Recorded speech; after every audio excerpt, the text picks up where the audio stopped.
अस्सलाम वालेकुम, welcome to साकी फ़िज़िक्स अकेडमी। आज हम डिस्कस करेंगे साइंस और नेचुरल फ़िलोसफी। और नेचुरल फ़िलोसफी की मेन ब्रांचेज यानी फ़िज़िकल साइंसेज और बायोलॉजिकल साइंसेज है क्या होती हैं।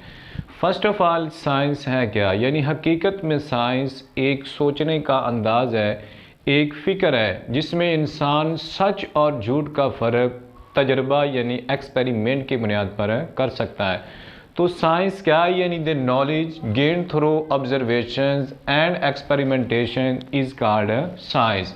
यानी ऑब्जर्वेशन का मतलब किसी भी चीज़ को गौर से देखना, यानी जब भी कोई टीचर्स मैथमेटिक्स के क्वेश्चन करवा रहा होता है तो स्टूडेंट उसको ऑब्ज़र्व कर रहा होता है, या एक मैकेनिक्स उसका जो शागिर्द होता है जब उसका उस्ताद मोटरसाइकिल को ठीक करता है तो वो उस चीज़ को ऑब्ज़र्व कर रहा होता है। उसके बाद जब वो प्रैक्टिकली खुद वो सारी मोटरसाइकिल की ट्यूनिंग कर लेगा वो उसका बन जाएगा तजर्बा, यानी तजर्बात हो जाएंगे।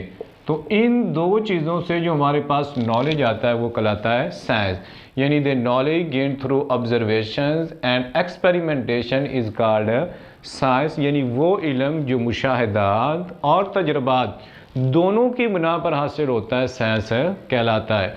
तो साइंस का लफ्ज़ लातीनी लफ्ज़ यानी लैटिन वर्ड शैंटिया से मखूज़ है, निकला है, डिराइव किया गया है, जिसका मतलब हमारे पास नॉलेज यानी इल्म होता है। तो उसके बाद जो मेन चीज़ है वो हमारे पास है नेचुरल फ़िलोसफी। यानी नेचुरल फ़िलोसफी क्या होता है, तो नेचुरल का मतलब होता है कुदरती, यानी नेचर के बारे में जो फ़िलोसफी होगी, कुदरत के बारे में जो अंडरस्टैंडिंग होगी, यूनिवर्स के बारे में हम जो जानेंगे वो किस में आ जाएगा, नेचुरल फ़िलोसफी में। तो इसकी डेफिनेशन हुई यानी द स्टडी ऑफ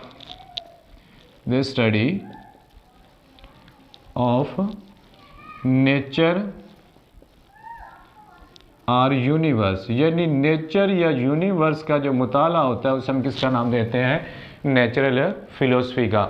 या not until 18th century the various aspects of material object were studied under a single subject is known as a natural philosophy. यानी नेचुरल फ़िलोसफी यानी सबसे पहले जो नॉलेज साइंसदानों ने इकट्ठा किया था, फ़र्ज़ किया अरस्तु की बात करें तो उसके दौर में, गिलेलियो के दौर में, अफलातून के दौर में जो नॉलेज इकट्ठा किया गया था उसे किस में रखा गया था, नेचुरल फ़िलोसफी में। लेकिन वक़्त के साथ साथ लोगों की इंटरेस्ट बढ़ती गई, दिलचस्पी बढ़ती गई।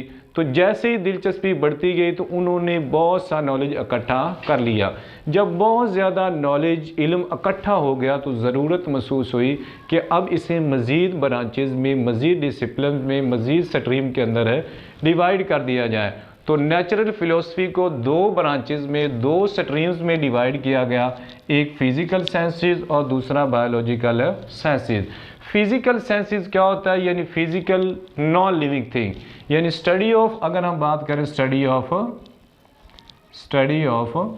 नॉन लिविंग थिंग्स जो होगा उसे हम किसका नाम देते हैं, फ़िज़िकल साइंसेज का।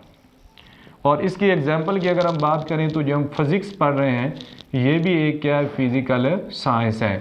उसके बाद मैथमेटिक्स हम करते हैं, ये भी एक क्या है, फ़िज़िकल साइंस है। उसके बाद केमिस्ट्री पढ़ते हैं, ये भी क्या है, फ़िज़िकल साइंस है। जियोलॉजी हम पढ़ते हैं, यानी स्टडी ऑफ अर्थ के बारे में, ये भी हमारे पास क्या आ जाती है, फ़िज़िकल साइंस में आ जाती है। उसके बाद इसकी सेकंड स्ट्रीम है जिसे कहते हैं बायोलॉजिकल साइंसेज। यानी बायो का मतलब होते हैं जिंदा चीज़ें, यानी अगर हम बात करें स्टडी ऑफ लिविंग थिंग्स की तो वो किस में आ जाएगा, बायोलॉजिकल साइंसेज में। यानी स्टडी ऑफ लिविंग थिंग्स जो होगा उसे हम किसका नाम देते हैं, बायोलॉजिकल साइंसेज का, स्टडी ऑफ लिविंग थिंग्स। इसमें अगर बात करें तो जो बायोलॉजी होती है वो भी किस में आ जाती है हमारे पास, बायोलॉजिकल साइंसेज में। ज़ूलॉजी हम पढ़ते हैं वो भी किस में आ जाती है, बायोलॉजिकल साइंसेज में। बॉटनी पढ़ते हैं वो भी किस में आ जाती हैं, बायोलॉजिकल साइंसेज में। यानी साइंस क्या होता है, यानी the knowledge gain through observation and experimentation is known as science होता है। और साइंस का लफ्ज़ लैटिन वर्ड से निकला है, शैंटिया से, जिसका मतलब इल्म होता है यानी नॉलेज। उसके बाद नेचुरल फ़िलोसफी क्या होती है, यानी स्टडी ऑफ द यूनिवर्स और नेचर जो होगी उसके बारे में जो स्टडी होती है उसे हम नेचुरल फ़िलोसफी कहते हैं। और नेचुरल फ़िलोसफी को आगे मज़ीद स्ट्रीम में डिवाइड किया जाता है, जिसको फ़िज़िकल और बायोलॉजिकल साइंसेज है। फ़िज़िकल साइंसेज में स्टडी ऑफ लिविंग थिंग्स होती है जिसमें फ़िज़िक्स, मैथ, केमिस्ट्री, जियोलॉजी आ जाती है, और बायोलॉजिकल साइंसेज में स्टडी ऑफ लिविंग थिंग्स होती है, जिसमें हम जूलॉजी, बॉटनी, मैक्रोबायोलॉजी वगैरह के बारे में स्टडी करते हैं। तो ये आज हमारे पास फर्स्ट लेक्चर था क्लास 9 फिज़िक्स का। अगर आपको ये हमारी वीडियो अच्छी लगी हो तो हमारे चैनल को लाइक और सब्सक्राइब करें, ताकि